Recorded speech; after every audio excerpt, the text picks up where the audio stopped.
किसान भाइयों, बंगाल की खाड़ी तथा अरब सागर में दो सिस्टमों का प्रभाव अच्छा खासा देखने को मिल रहा है, जिसके प्रत्यक्ष या अप्रत्यक्ष रूप से असर मध्य प्रदेश के ऊपर भी रहने वाला है। जी किसान भाइयों, आज 24 अक्टूबर 2025 वार शुक्रवार में सुमेर सिंह सिसोदिया डिजिटल दरबार।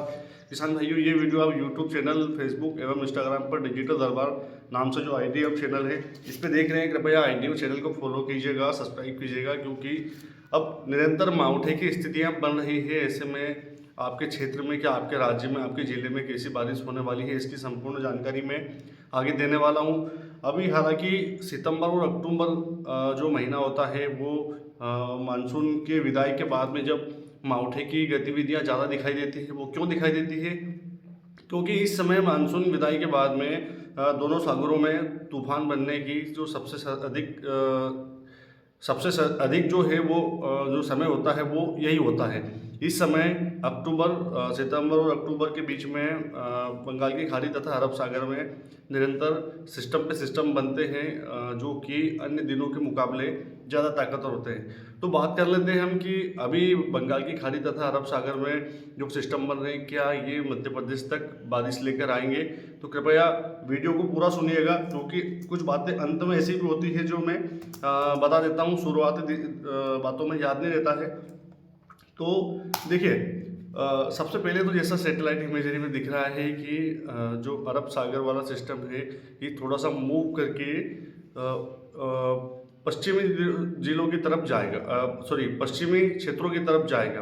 अब पश्चिमी क्षेत्र में जब ये अरब सागर से पश्चिम की तरफ जाएगा, तो वहाँ से फिर ये टर्न लेकर एक मोटा मोटा अनुमान ये भी है कि ये गुजरात और महाराष्ट्र तक रिटर्न होकर आएगा। तो इसका जो असर है वो अप्रत्यक्ष रूप से 25 अक्टूबर को मध्य प्रदेश के भी ऊपर दिखाई देने वाला है, जिसमें जो सबसे ज़्यादा बारिश की गतिविधियां हैं वो 25 से लगाकर 30 अक्टूबर के बीच में मध्य प्रदेश के अधिकांश जिलों में देखी जाएगी। अब किन किन जिलों में देखी जाएगी, इसके विषय में हम जानेंगे कि या ये भारी बारिश करेगा नहीं करेगा। तमाम तरह के जो आपके मन में आ रहे सवाल हैं, इनके बारे में भी बताऊंगा। तो किसान भाइयों देखिए, आज 24 अक्टूबर है। 24 अक्टूबर को भी ये जो सिस्टम है गुजरात से लगे हुए क्षेत्रों में बारिश करेगा, किंतु कुछ भाग ऐसे भी हैं मध्य प्रदेश के जो आज 24 अक्टूबर को भी थोड़ी बहुत बारिश देख सकते हैं। किन किन जिलों में देखेंगे? सबसे पहले जो नीचे के जिले किसान भाइयों, झाबुआ, अलीराजपुर, बड़वानी, और साथ में बात करें खंडवा, खरगोन और बैतूल, और ऊपर में बात करें हम तो धार और कुछ भाग इंदौर का। अर्थात इंदौर में तो कम ही है, इक्का दुक्का भागों पर कुछ गाँव में हो जाए तो भले ही, किंतु जो नीचे के जिले हैं इनमें बारिश की गतिविधियाँ हो सकता है दो पांच गांव में आज 24 अक्टूबर की दोपहर बाद में दिखाई दे। किंतु 25 अक्टूबर को जैसा कि सिस्टम में दिखाई दे रहा है, फिर एक बार थोड़ा सा मूव करेगा ये मध्य प्रदेश की तरफ, बादलों की आवाजाही बढ़ेगी।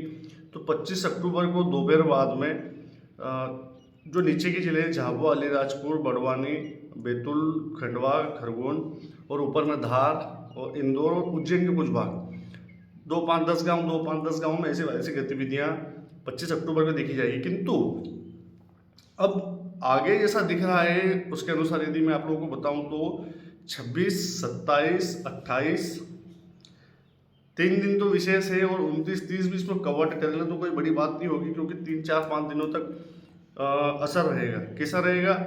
अकेला ये सिस्टम जिम्मेदार नहीं होगा बारिश करने के लिए।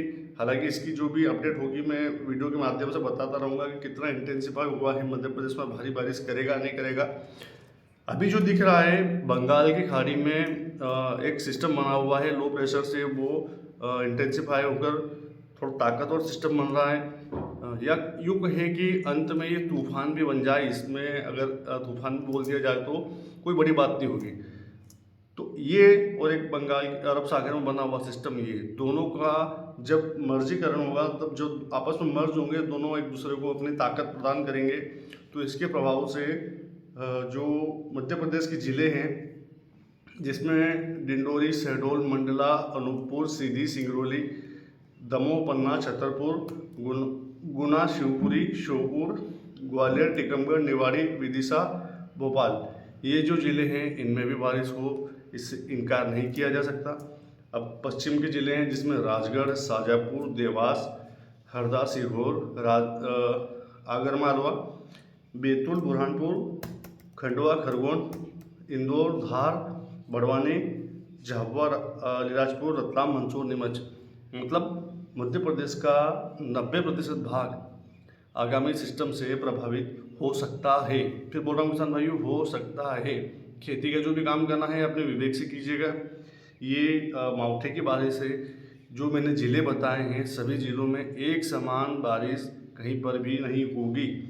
बात कर लेते हैं हम सीहोर या देवास की, तो देवास के लगभग 5 या 7 गांव 10 गांवों में हो सकता है थोड़ी तेज़ बारिश हो जाए। बाकी 20-30 गांवों में थोड़ी मध्यम रेंज की बारिश हो जाए और बूंदाबांदी भी कुछ क्षेत्रों में हो सकती है। ये बात इंदौर के लिए लागू होती है, झाबुआ के लिए भी लागू होती है, रतलाम के लिए भी लागू होती है। किंतु एक ये भी है कि ऊपर में जैसे हम जाएंगे तो नीमच में इंटेंसिटी अन्य ज़िलों के मुकाबले इंटेंसिटी कम रहेगी। भिंड, मुरैना, ग्वालियर जो राजस्थान से लगे हुए क्षेत्र हैं, इनमें बारिश की गतिविधियाँ या राजस्थान से लगे हुए जो क्षेत्र हैं जैसे अपना नीमच हो गया, इधर यूपी तरफ से लगा हुआ क्षेत्र गुना भिंड हो गया, इसमें बारिश की गतिविधियाँ कम।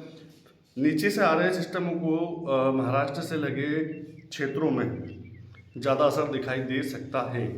इसी संभावनाएं भी दिखाई दे रही है। हालांकि फेरबदल हो सकता है इसमें, ये 5-7 दिन का फोरकास्ट है। तो अभी जो बात करें आज की, तो किसान भाइयों आज जो है वो बारिश की गतिविधियाँ नीचे से स्टार्ट होगी, जिसमें झाबुआ, अलीराजपुर तरफ से और खंडवा का कुछ भाग, मतलब महाराष्ट्र और गुजरात बाउंड्री से बादलों की एंट्री आज हो सकती है।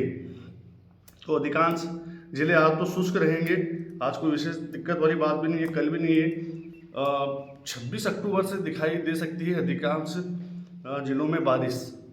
अधिकांश जिलों को कवर करेंगे बादल, जिससे बारिश की गतिविधियां आगे बढ़ सकती है। देखिए ये दूसरा मावठा है। पहला मावठा जो आया था वो कुछ दिन पूर्व आया था, जिसने दक्षिणी जिलों को इंदौर या हरदा इन क्षेत्रों को कवर किया था।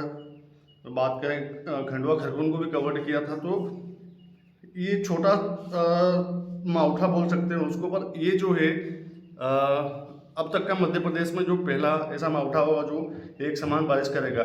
ओवरऑल देखा जाए तो किसान भाइयों ये स्थितियाँ भी बन सकती है कि पिछली बार जब अप्रैल मई में जो बारिश हुई थी, कहीं पर कम हुई थी, कहीं पर मूसलाधार नदी नाले निकले थे, ऐसी बारिश की गतिविधियाँ भी हो सकती है, इससे इनकार नहीं किया जा सकता। अर्थात हर जिले के 5, 7, 10 गांव ऐसे होंगे जहां पर मध्यम से तेज बारिश भी हो जाए, खेत से बाहर पानी चला जाए, इससे इनकार नहीं किया जा सकता। तो ये जो अक्टूबर का अंतिम दिन बचे हुए अक्टूबर के, इसमें बारिश की गतिविधियाँ दिखाई दे रही है। खेती का जो भी काम है अपने विवेक से करते रहिएगा।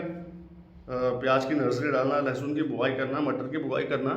किंतु यदि आप लोग कुछ नुकसान नहीं चाहते हैं तो मेरे हिसाब से 2-4 दिन रुक जाना चाहिए। इसके बाद में आपको लगे तो बुआई कर सकते हैं। किंतु यदि आपको अपने विवेक से काम भी करना है, ऐसा नहीं है कि मैंने बोल दिया तो आपने डर के बुआई या खेती का काम बंद कर दो। जो भी अपडेट होगी मैं बताता रहूँगा। वीडियो को किसान भाइयों के पास में भेजिएगा। जय श्री राम।